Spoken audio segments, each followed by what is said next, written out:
Okay, welcome to the 2 to 20 podcast. I'm Katie Vander, and with us today we have Juliette Richard of the Artemis Fund. And thank you so much for joining us, Juliette. It's so fun to catch up with you. Thanks for having me, Katie. So this is a fun throwback for me. You were one of the first people when I started organizing events last year that I reached out to, and we co-hosted a really fun event during LA Tech Week for female founders and funders. And the response was phenomenal. We ended up getting over 700 RSVPs to an event that could only accommodate just over 100. So it was quite the event. It was a fun launching pad for 2 to 20. Yeah, that was really awesome. And I'm super excited to see how it's been evolving for you. Yeah, it's been fun. So to kind of catch you up, we've seen each other a few times this year. We've partnered on a few other things. We met up in Austin for South by, and that's been a lot of fun. So since then, 2 to 20 really was more of a casual sort of event series in Los Angeles, and now we've sort of taken it to several different cities. We've done a few different 2 years in a row. We've done New York Tech Week, and we threw a fun event during South by Southwest in Austin. And now to date, we've hosted just over 2,000 people at our in-person events. We've done everything sort of from dinner series to half-day summits, and we've done a lot of mixers as well. So it's been a fun experience, and you really were kind of the person to help launch that. Oh, thanks, Katie. Yeah, no, you've done amazing work, and I've seen you build such a cool, impressive community around you supporting that. So congratulations, kudos. Thank you. Yeah.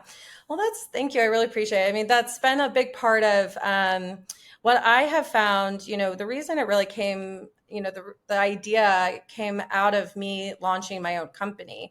I, started a tech company. I really didn't know anybody else running a tech company at the time. I came straight out of banking, specifically in real estate finance. And so I really didn't know too many founders. I didn't know too many VCs, and I especially didn't know women running and operating fintech companies. And so I really wanted to find kind of my community where we could collaborate, meet up, vent to one another, and really figure out how we build, a bigger and better ecosystem.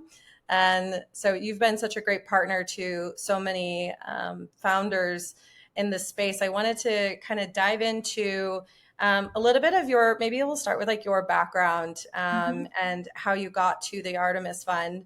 I know you kind of had a few other gigs prior to getting into Artemis, but maybe like in college, did you study anything specifically related to finance or business? What was kind of your background in studies? I studied economics. I was really interested in, still am very interested in social equity. I did research on education inequality in Houston, where I was going to school, and then kind of had this realization that I don't know if this is going to be as impactful, like immediately, what's the change that I'll see? And so I started thinking about, what do I want to do? I don't want to go into IB or consulting like my friends are doing. And so I was wandering a little bit, and I'm grateful for the grace of wandering, because I ended up pretty randomly at an oil and gas company on their corporate venture team for a summer. So it was me and three guys that were leading the team in Houston, and I learned a ton. And I had, I think, a couple of major takeaways from that summer, which was that the energy in the entrepreneurship ecosystem is really contagious, and I want to stay around this. And I don't know. And then my kind of other realization was, I don't know if I want to work in a big corporate office, and oil and gas is probably not the space that will, invoke that major change either. And that was actually, I met the Artemis team 6 months after that. And so it was pretty fortuitous. That's great. And when you met the Artemis Fund, was Artemis still in the early stages? Can you kind of remind me of the founding story of Artemis? Yeah. And I felt like you were there pretty early, so maybe a little context on the kind of formation of Artemis. So the Artemis Fund was started by our three founding partners, Stephanie Campbell, Diana Markovskaya, and Leslie Goldman in Houston. They all come from different backgrounds, but met in the Houston angel investor ecosystem.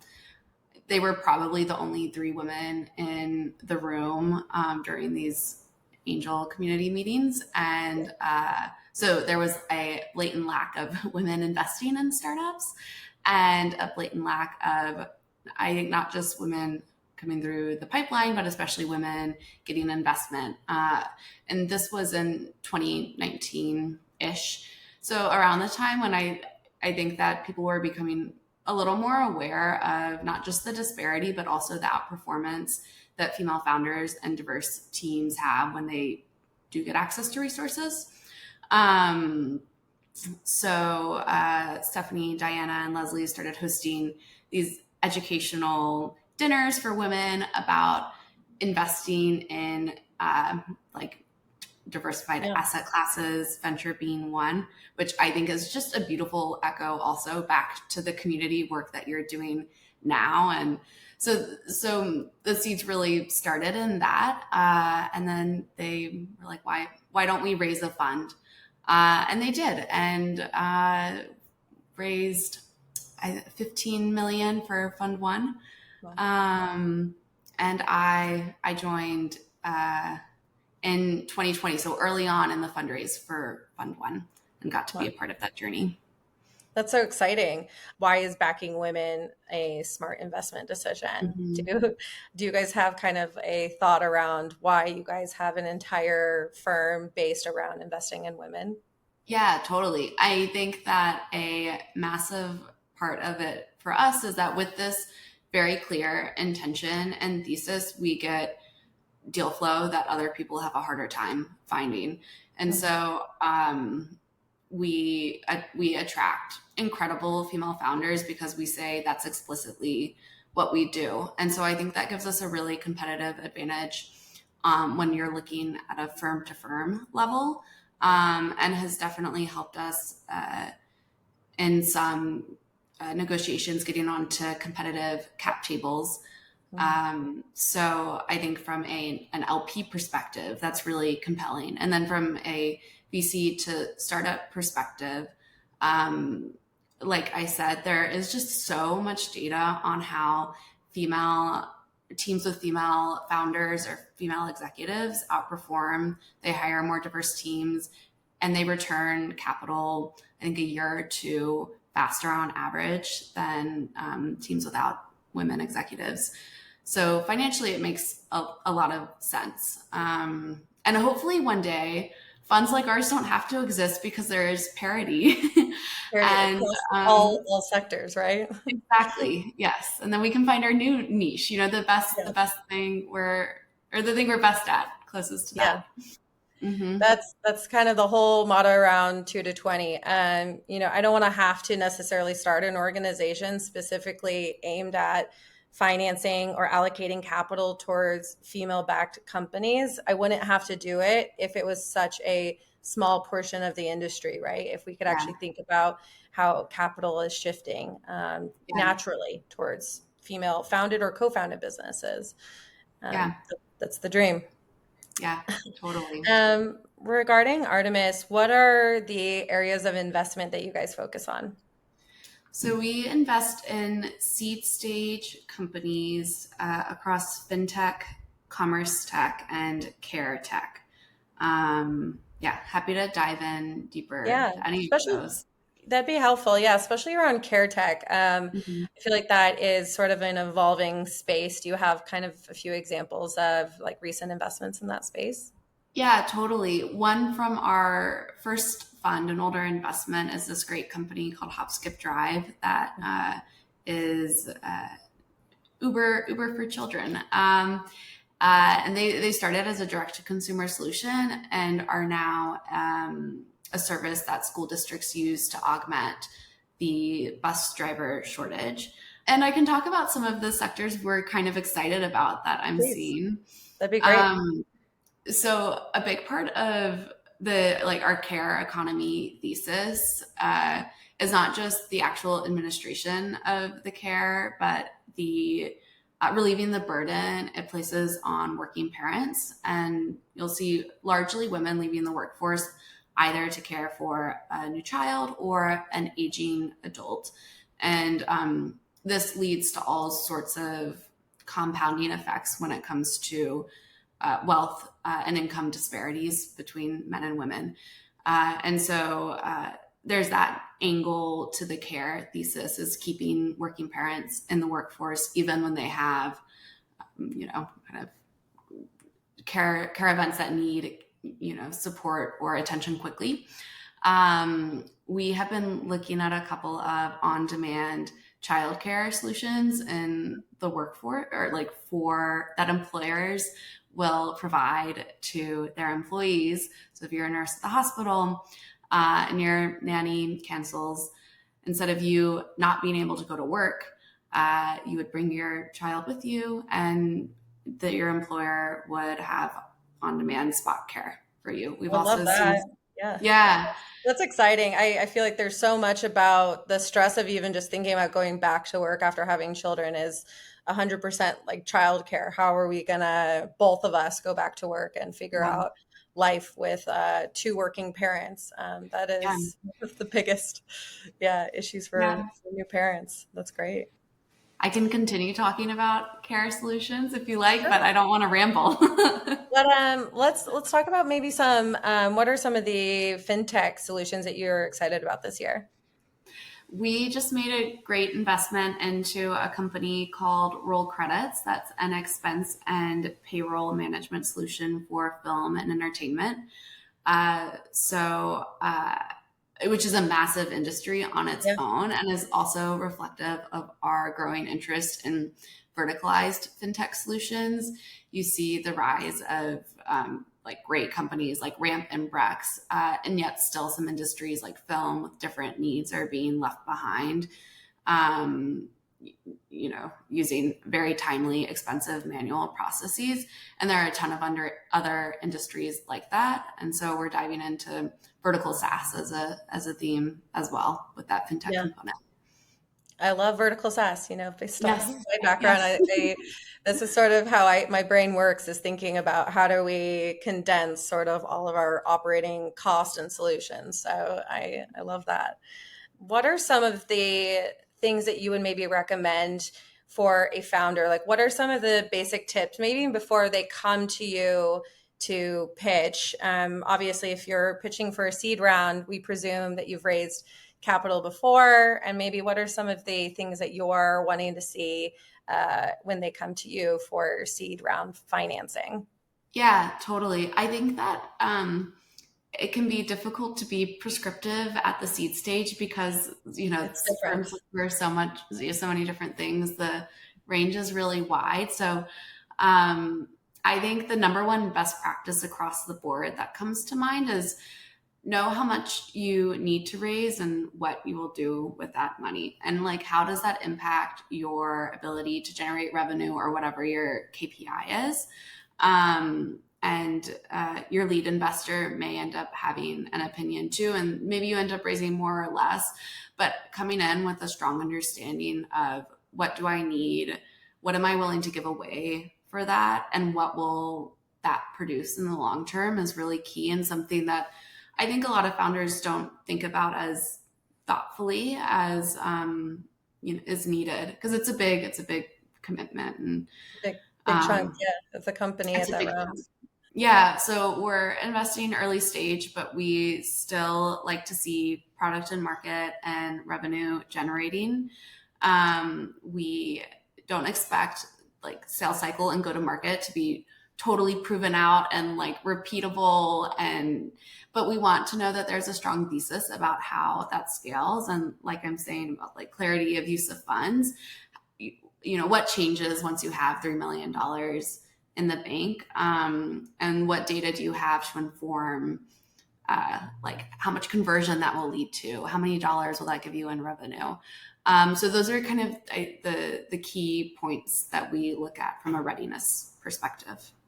How have you seen the seed rounds kind of shift over the last 2 years? I mean, it's been sort of a crazy cycle for both for on the venture side for you guys fundraising, thinking about your own capital allocation, and then have you seen it from your fundraising perspective, and then also just how you're thinking about the size of checks that you're maybe cutting or anything that's like changed over the last 2 years? Yeah, totally. I mean, like it's like a roller coaster, isn't it?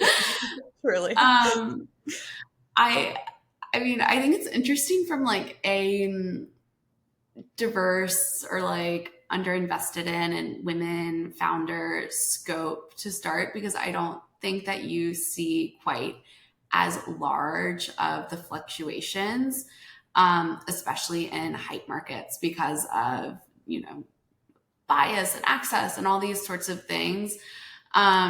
So I think in that sense, we just weren't as exposed to like the super huge hype investments. But we have even, within our scope have seen a big shift in the market. And then also I think more nuance and a lot of learning from our perspective of what is a good fit for our thesis and, what we're looking for.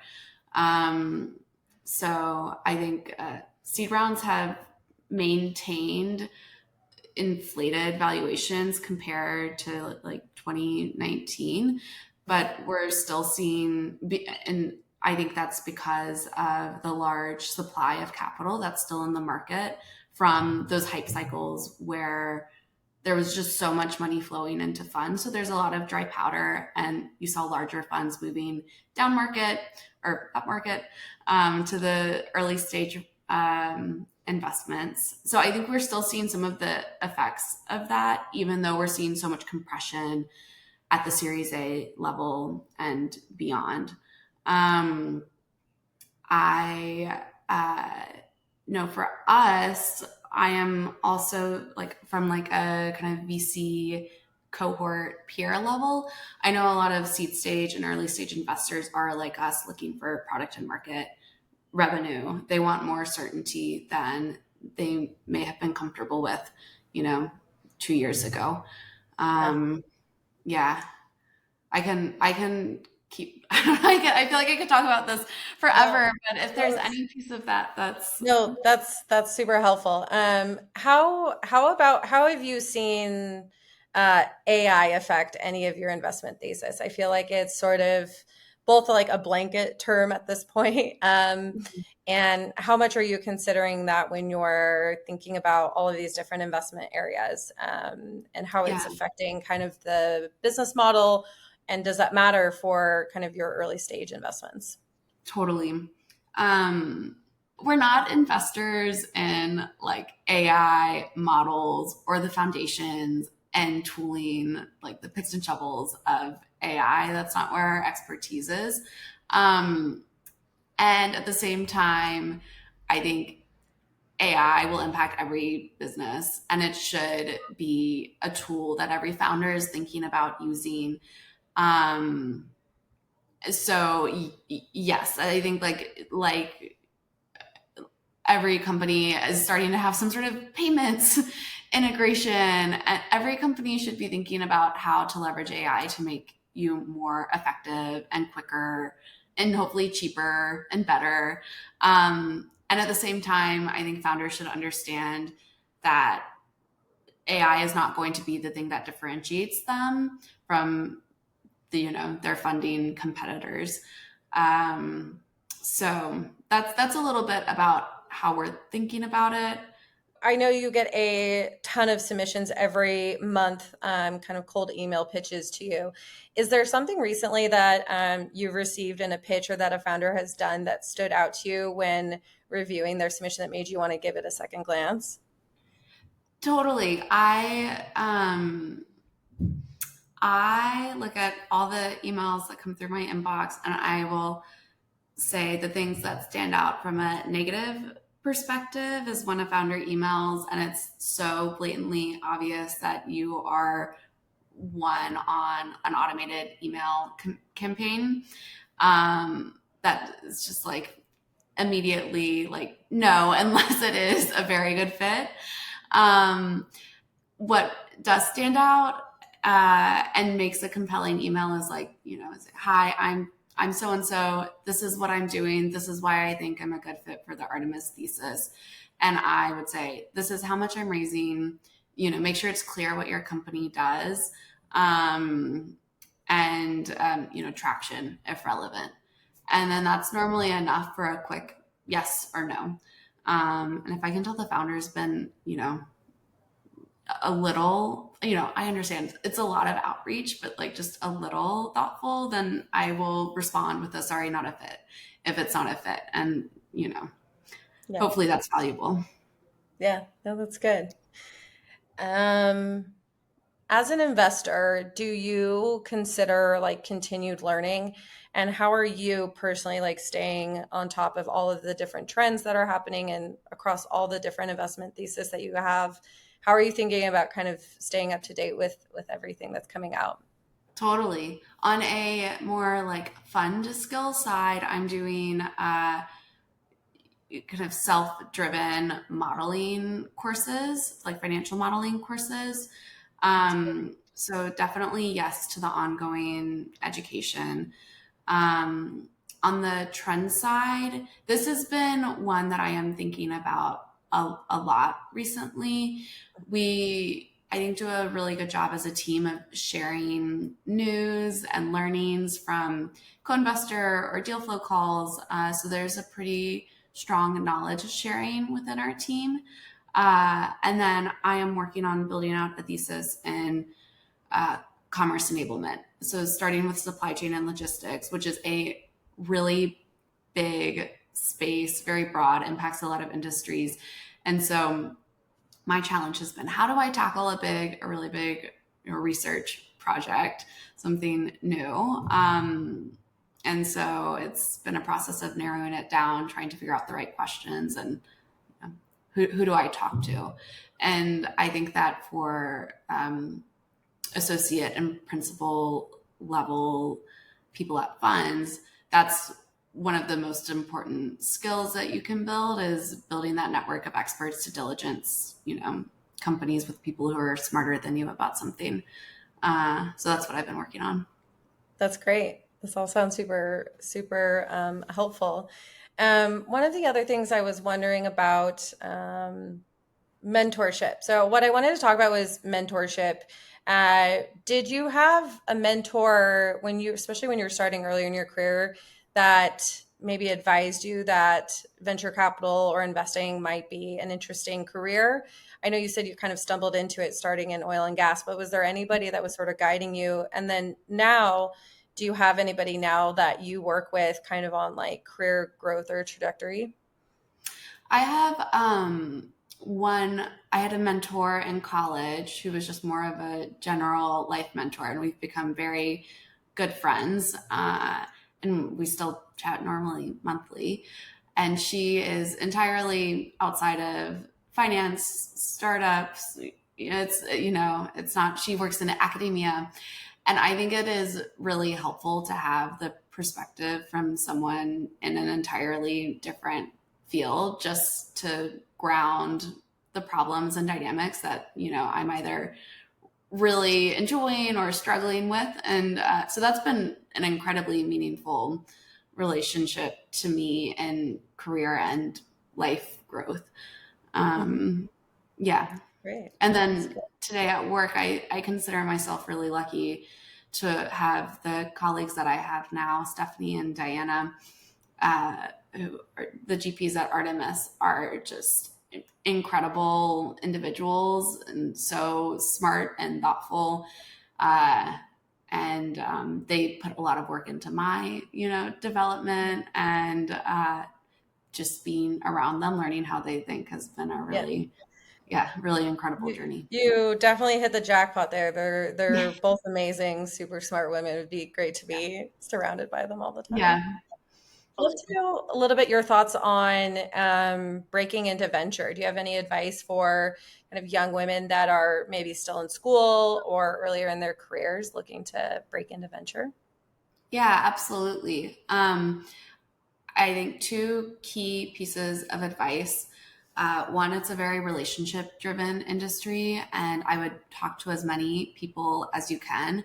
Um, and something that I love is that people in VC, for the most part, I think like to be helpful, because it is such a network driven industry. And so ask to chat, ask interesting questions. And if you find a fund that you're like, yes, I want to stay in touch with them, think about how you can be helpful, in an achievable way. And so what I recommend normally to people is like, what kind of unique deal flow do you have access to?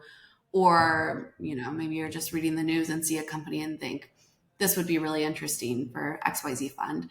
Send it over and tell them why you think so. So I think it is a kind of a practice that doesn't take up a lot of time, but will really make you stand out from a talent pool perspective. And then second, I would think about the type of experience that you want, because they vary super broadly between funds. When I started with Artemis, I was doing, data entry. I was doing market reports. I was doing anything that, needed to be Yeah. done, which is pretty much the case at most small funds, especially emerging funds. So if you want a very autonomous, self-driven role, you might look for a smaller team. If you want something that is more clear, in a larger team, maybe you look towards the larger firms. Yeah, that's great advice.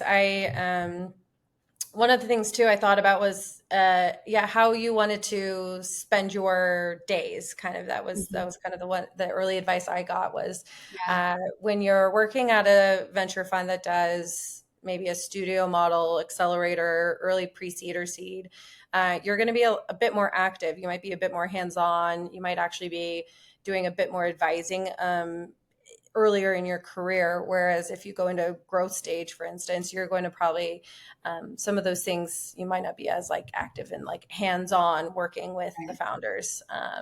So that was also kind of part of what I was looking at when I first kind of broke into the space too, is like, how do you want to spend your days and like how active do you want to be with your portfolio founders? Yeah, totally. And I think talking to people also helps clarify that. Um, and I think people are really honest and forthright about what their day to day looks like from a Yeah. kind of investor perspective. Yeah.